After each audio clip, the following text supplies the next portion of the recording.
சென்னை பொது வரவேற்பில் நிகழ்ந்தது போல் இங்கும் நிகழ்ந்தது. அவர் எவ்வளவோ உரத்த குரலில் பேசியும் சுமார் 60,000 பேர் கூடியிருந்த அந்த கூட்டத்தின் இரைச்சல் காரணமாக அவரது குரல் கேட்கவில்லை. கடைசியில் சுவாமிஜி முயற்சியை கைவிட்டார். அன்று குட்வினையும் சொற்பொழிவாற்றுமாறு தூண்டினார் சுவாமிஜி. இரைச்சல் காரணமாக அதுவும் ஈடுபடவில்லை. பெண்களுக்கு கல்வி தேவை என்று இந்தியாவில் எழுந்த முதல் குரல்களில் ஒன்று சுவாமிஜி உடையது. ஒரு நாள் அவர் தமது சீடரான சரத் சந்திரரிடம் பேசிக்கொண்டிருந்தார். அப்போது கூறினார், உங்கள் நாட்டில் பெண்களுக்கு கல்வி தர யாரும் எந்த முயற்சியும் செய்யவில்லை. ஆண்களாகிய நீங்கள் கல்வி பெறுகிறீர்கள், மனிதர்கள் ஆகிறீர்கள். ஆனால் உங்கள் துன்ப துயரங்களில் பங்கு கொள்கின்ற, உயிரை தந்து உங்களுக்கு சேவை செய்கின்ற பெண்களுக்கு கல்வி தர நீங்கள் என்ன செய்கிறீர்கள்? சீடர் கேட்டார், ஏன் இப்போது பெண்களுக்காக எத்தனையோ பள்ளிகளும் கல்லூரிகளும் தோன்றியிருக்கின்றனவே. எவ்வளவோ பெண்கள் MA BA பட்டங்களும் பெற்றிருக்கிறார்களே. சுவாமிஜி கூறினார், இந்த MA எல்லாம் மேலை நாட்டு படிப்புகள்.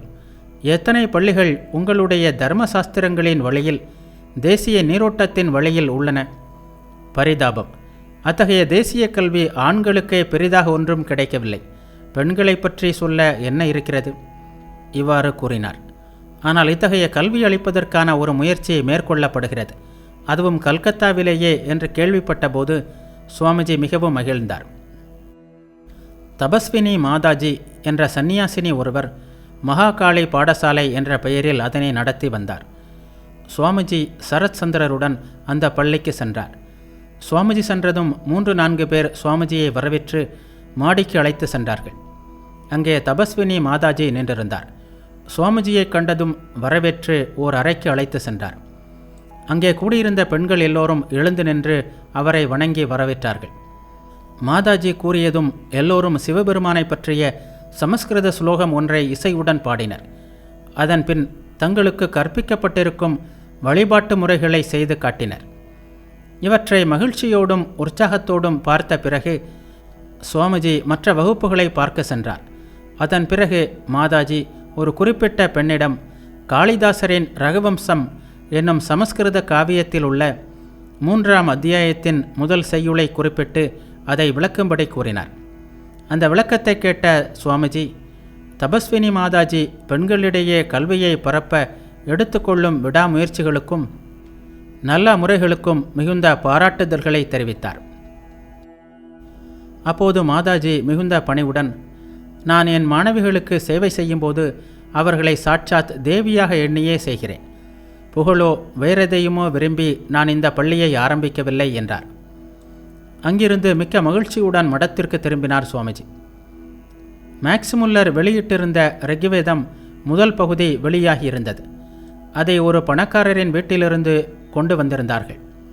அதை சரத் சந்திரரிடம் படிக்குமாறு கூறி சுவாமிஜி கேட்டுக்கொண்டிருந்தார். அங்கே கிரீஷும் இருந்தார். சுவாமிஜி திடீரென்று அவரிடம், நல்லது ஜிசி, நீங்கள் இதையெல்லாம் படிப்பதற்கு முயற்சித்தது கிடையாது. கிருஷ்ணா கோவிந்தா என்றே உங்கள் நாட்களை கழித்து விட்டீர்கள் என்றார். சிறந்த பக்தரான கிரீஷ் அதற்கு, வேதங்களை படிப்பதற்கான நேரமோ அறிவோ எனக்கு கிடையாது. ஸ்ரீராமகிருஷ்ணர் உன்னை படிக்க வைத்தார். ஏனெனில் நீ உலகிற்கு போதிக்க வேண்டியிருந்தது. என்னை பொறுத்தவரை வேதங்களுக்கு எட்ட நின்று ஒரு நமஸ்காரம், அவ்வளவுதான். நான் அவரது அருளை நாடுகிறேன். அவரது அருளாலேயே இந்த சம்சார சாகரத்தை கடப்பேன் என்றார். பிறகு வேத வடிவினரான ஸ்ரீராமகிருஷ்ணருக்கு நமஸ்காரம் என்று கூறியபடியே அந்த ரிக்வேத நூலை பலமுறை வாங்கினார். சுவாமிஜி அமைதியாக உட்கார்ந்திருந்தார். திடீரென்று கிரீஷ் சுவாமிஜியை அழைத்து, நரேன், உன்னிடம் ஒன்று கேட்கிறேன். நீ வேதாந்தங்களை வேண்டிய அளவு படித்திருக்கிறாய். துன்பப்படுபவர்களின் அழுகுரலுக்கும் பசியால் வாடுபவர்களின் வேதனை குரலுக்கும் ஒழுக்கக்கேடு போன்ற பாவங்களுக்கும் ஏதாவது பரிகாரம் அந்த வேதங்களில் கூறப்பட்டிருக்கிறதா? நேற்று வரை 50 பேருக்கு உணவளித்தவள் இன்று தனக்கும் தன் குழந்தைகளுக்கும் அடுத்த வேளை உணவுக்கு வழியில்லாமல் திண்டாடுகிறாள். அதோ அந்த வீட்டு பெண்ணை சில முரடர்கள் கெடுத்து கொன்றே விட்டார்கள். இந்த வீட்டில் உள்ள விதவை கருவுற்றுள்ளாள். உலகின் பழி சொல்லுக்கு பயந்து தற்கொலை செய்து கொண்டாள். நரேன், உன்னை நான் கேட்கிறேன், இந்த தீமைகளுக்கு உன் வேதங்கள் ஏதாவது பதில் சொல்கின்றனவா என்று உணர்ச்சி வசப்பட்டு கேட்டார். கிரீஷ் பேச பேச சுவாமிஜி உணர்ச்சியில் ஆழ்ந்தார். அவரது கண்களிலிருந்து கண்ணீர் வழிந்தது. தாம் அழுவதை யாரும் கண்டுவிடக்கூடாது என்பதற்காக எழுந்து அறைக்குள் சென்று விட்டார் சுவாமிஜி. உடனே கிரீஷ் சரத் சந்திரரை அழைத்து, பார்த்தாயா சரத், என்ன இதயம் அன்பினால் எப்படி இளகிவிட்டது பார். வேதங்கள் கற்ற பண்டிதர் என்பதற்காக நான் உன் சுவாமிஜியை மதிக்கவில்லை. அடுத்தவர் துயரம் கண்டு துடித்தவராக தன் அறைக்கு அழுது கொண்டே ஓடினாரே, அந்த மாபெரும் இதயத்திற்காகத்தான் அவரை மதிக்கிறேன் என்றார். சரத்தும் கிரீஷும் சிறிது நேரம் பேசிக் கொண்டிருந்த போது சுவாமிஜி மீண்டும் வந்தார். அவர்களிடம் பேசிக் கொண்டிருந்தார். அப்போது சதானந்தர் உள்ளே வந்தார். உடனே சுவாமிஜி அவரிடம் கிரீஷ் கூறியவற்றையெல்லாம் சொல்லி, மகனே சதானந்தா, நம் நாட்டிற்கு உன்னால் ஏதாவது செய்ய முடியுமா என்ற தழுதழுத்த குரலில் கேட்டார். கண நேரம் கூட தாமதிக்காமல், அடிமை காத்திருக்கிறேன், ஆணையிடுங்கள் என்றார் சதானந்தர். உடனடியாக ஒரு நிவாரண மையத்தை ஆரம்பிக்குமாறு அவரிடம் கூறினார் சுவாமிஜி. பிறகு கிரீஷை பார்த்து, கிரீஷ் பாபு, ஒரு விஷயம் உங்களுக்கு தெரியுமா? உலகின் துயரங்களை துடைப்பதற்காக, ஒரே ஒருவரின் சிறிய துன்பத்தையாவது தீர்ப்பதற்காக நான் 1000 பிறவிகள் எடுக்க வேண்டியிருந்தாலும் அதற்கு தயாராக இருக்கிறேன் என்றார். இளைஞன் ஒருவன் ஒரு நாள் சுவாமிஜியிடம் வந்து தியானம் பற்றிய தமது சந்தேகத்தை கேட்டான். நான் நீண்ட நேரம் பூஜை செய்கிறேன், ஜெபம் செய்கிறேன், குரு ஒருவரின் அறிவுரைப்படி தியான வேளையில் மனத்தை வெறுமையாக்க முயல்கிறேன். ஆனால் இத்தனை செய்தும் மனம் அமைதி உறவில்லை, கட்டுப்படவில்லை. இருந்தாலும் அறையின் கதவுகளையெல்லாம் அடைத்து கொண்டு தியானத்திற்காக அமர்கிறேன். கண்களை மூடி நீண்ட நேரம் தியானம் செய்கிறேன். மனத்தில் என்னவோ அமைதி இல்லை. சுவாமிஜி, நீங்கள் எனக்கு வழிகாட்டுவீர்களா என்று கேட்டான். சுவாமிஜி கருணை குரலில் கூறினார், என் மகனே, என் வார்த்தைகளுக்கு நீ செவி சாய்ப்பதானால் முதலில் உன் அறையின் கதவுகளை திற, வெளியில் வா, உன் பார்வையை சுற்றிலும் சுழலவிடு. உன் வீட்டை சுற்றி நூற்றுக்கணக்கான ஏழைகளும் ஆதரவற்றவர்களும் வாடுகிறார்கள். உன்னால் இயன்ற அளவு அவர்களுக்கு சேவை செய். ஒருவன் நோயுற்று கிடக்கிறான், அவனை கவனித்துக் கொள்ள யாரும் இல்லை. அவனுக்கு சிகிச்சை அளிக்க ஏற்பாடு செய். அவனுக்கு பணிவிடை செய். பசியில் வாடுகிறான், அவனுக்கு உணவு கொடு. அறியாமையில் உழல்கிறான், அவனுக்கு அறிவு கொடு. உன்னை போல் நன்றாக படிக்கவை. என் மகனே, உனக்கு என் அறிவுரை இதுதான். உனக்கு மன அமைதி வேண்டுமானால் இயன்ற அளவு மற்றவர்களுக்கு சேவை செய். ஆனால் சுவாமிஜி, சேவை என்றால் அதில் கஷ்டங்கள் தவிர்க்க முடியாது. தூக்கம் கெடும், உரிய நேரத்திற்கு சாப்பிட முடியாது, எதையும் ஒழுங்காக கடைபிடிக்க முடியாது. இதன் காரணமாக நானே நோயுற அல்லவா நேரும் என்றான் அந்த இளைஞன். அந்த இளைஞனின் மனநிலை சுவாமிஜிக்கு நன்றாக புரிந்தது.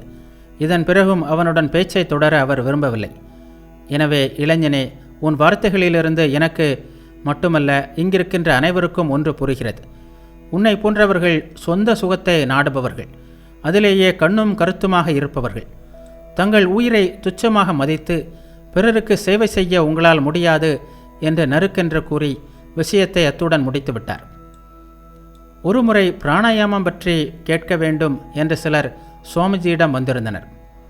சுவாமிஜி மற்றவர்கள் கேட்ட கேள்விக்கு பதிலை கூறிவிட்டு பிராணாயாமம் பற்றி கேட்கும் முன்னர் தாமாகவே அது பற்றி பேசத் தொடங்கினார்.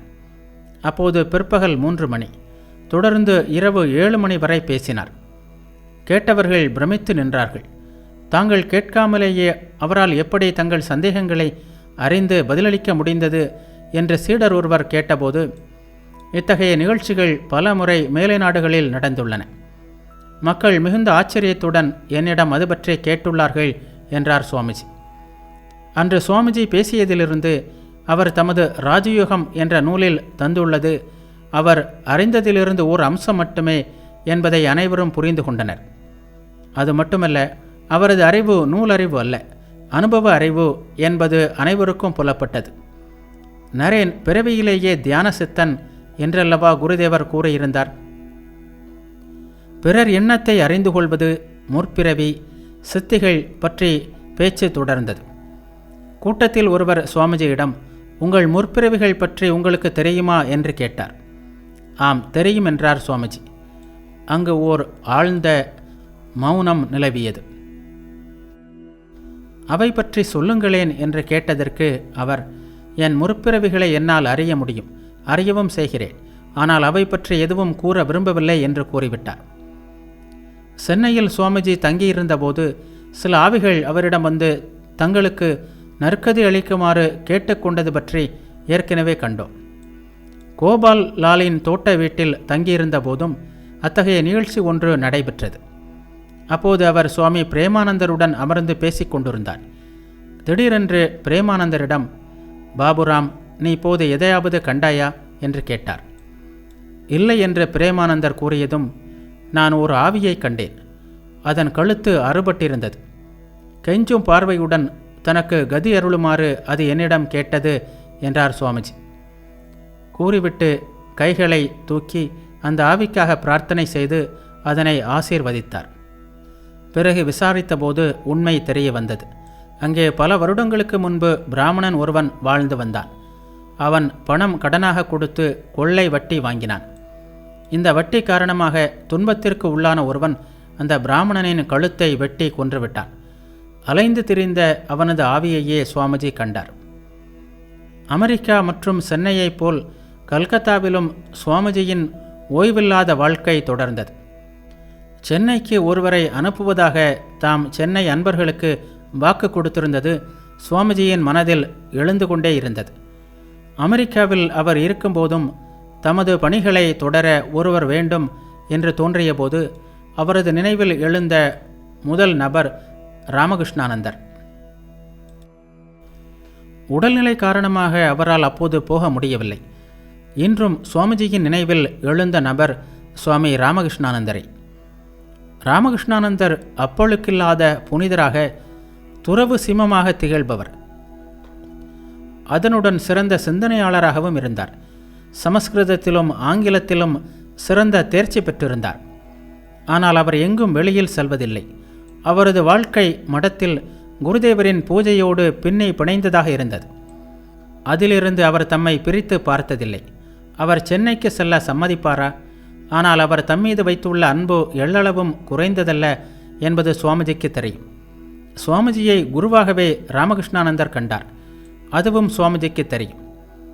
எனவே ஒரு நாள் சுவாமிஜி ராமகிருஷ்ணானந்தரை அருகில் அழைத்து, சசி, நீ என்னை மிகவும் நேசிக்கிறாய், அப்படித்தானே என்று கேட்டார்.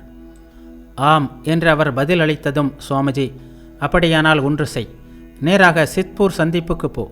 அங்குள்ள பௌஜ்தாரே பாலகானா கடைக்கு போய் எனக்காக ஒரு ரொட்டி வாங்கி வா என்றார். அது ஒரு முஸ்லீம் கடை. வைதிக இந்துக்கள் அந்த கடைக்கு போவதை எண்ணி பார்ப்பதோ கூட அந்த காலத்தில் நடைபெறாத ஒன்று. அதிலும் ராமகிருஷ்ணானந்தர் பிறப்பால் பிராமணர். ஆனால் அவர் ஒரு கணம் கூட தயங்கவில்லை. 5-6 மைல்களை நடந்தே கடந்து அந்த கடையிலிருந்து ரொட்டி வாங்கி வந்து சுவாமிஜிக்கு கொடுத்தார். இன்றைய சமுதாய சூழ்நிலையில் இது ஒரு பெரிய விஷயமாக நமக்கு தோன்றாது. ஆனால் ஜாதியும் மதமும் சமுதாயத்தை ஆட்டி படைத்த அந்த நாட்களில் இது ஒரு சாதாரண விஷயம் அல்ல. சுவாமிஜியிடம் ராமகிருஷ்ணானந்தர் கொண்டிருந்த மட்டற்ற அன்பு காரணமாகவே அவர் இதனை செய்தார்.